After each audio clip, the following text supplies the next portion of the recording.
Ladies and gentlemen of the internet, I have one thing to say to you. It's morphin' time!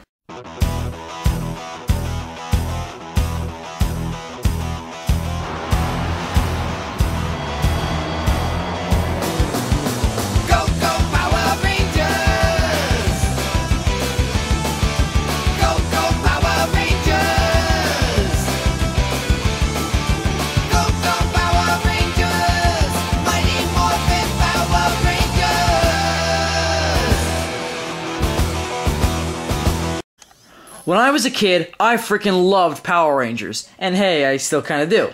It was action-packed, had good stories, and an amazing opening theme song as you just heard. Now for those of you who don't know who the Power Rangers are, I suggest you depart from your rocky cave and take note of the place you're living in. The world. Anyway, Power Rangers is also, not to mention, the longest running kids television series of all time, lasting 19 seasons, counting the up-and-coming Power Rangers Samurai. Because of these things, I've decided in my infinite wisdom to do a Power Rangers review marathon entitled Morphathon.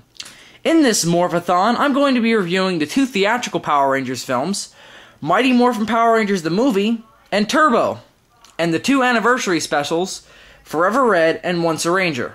If you don't know what those are, I'll explain as we go. But for today, we'll focus on the first theatrical Power Rangers movie, Mighty Morphin Power Rangers the movie.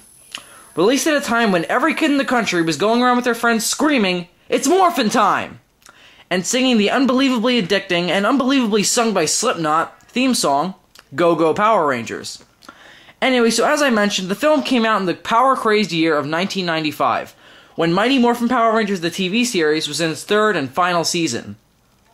The film is based on these 3 seasons of Power Rangers, and the film's plot is very similar to a story arc that happens in the show when the Rangers get new powers and Zords. Oh, and if you don't know what a Zord is, the film has a pre-title text scroll that explains the whole basis for Power Rangers, which I will retell in my own words. Thousands of years ago, an intergalactic wizard named Zordon, who's actually a giant floating head in a tube, established a command center for good in a city called Angel Grove. With the help of his robot assistant, Alpha 5, he battles the evil forces of Lord Zed and Rita Repulsa, who want to, take over the world. So now that that's out of the way, on to the movie itself. The film opens with a totally pointless sequence where the Rangers and the main bullies of Power Rangers, Bulk and Skull, are going skydiving. Of course, the Rangers' skydiving suits match their Ranger colors. The Red Ranger's wearing red and the Pink Ranger's wearing pink. Which is something that bugged me in the show, because if someone was actually smart, why wouldn't they just have one look at the teenagers and say, there are 6 teenagers in that very nice group of kids. And hey, aren't there 6 Power Rangers? Also, that kid's wearing red. Isn't there a Red Ranger? Phil, don't think too hard, honey. It's not good for you. Anyway, so the rest of the film deals with a mystical seal being discovered at a construction site, which looks like something Indiana Jones would find in some foreign country, not in the middle of a heavily populated American city. Well, it turns out that the seal is containing an evil morphological being, which is a real thing by the way, named Ivan Ooze. Zordon apparently had the Power Rangers of 6,000 years ago, lock him in there so he couldn't, destroy the world. Well, too bad Zordon had him buried underneath the frickin' city. Jesus, Zordon, don't you think it's possible that someone might accidentally dig him up?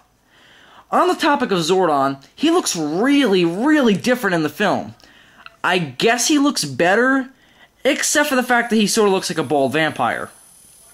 Lord Zed, too. When he comes down to wake up Ivan, we can see he looks totally different. His mask looks sharper and covers up more of his head. Also, there are more metal parts on his body. He, too, looks better, I guess. But I don't know, Zed in the show had more of a charm to him, and in the film he makes practically no impression as a villain. For one, he wakes up Ivan to destroy the Power Rangers for him, and in no way considers that, maybe Ivan will, double-cross him, because, he's a villain and stuff. Anyway, so the Rangers go to the construction site to stop Ivan from, doing evil things, when they encounter his henchmen, who look like purple predators. After a really drawn-out and boring fight scene, the Rangers finally do what we've been waiting for the whole damn movie. They morph into the Power Rangers. I mean, seriously, it's the best part of the movie. The following fight is really dull and consists of little more than flips, kicks, and painful puns by the Rangers. Stuff like, you know, ooze you lose. Ugh, I know, that hurt me too.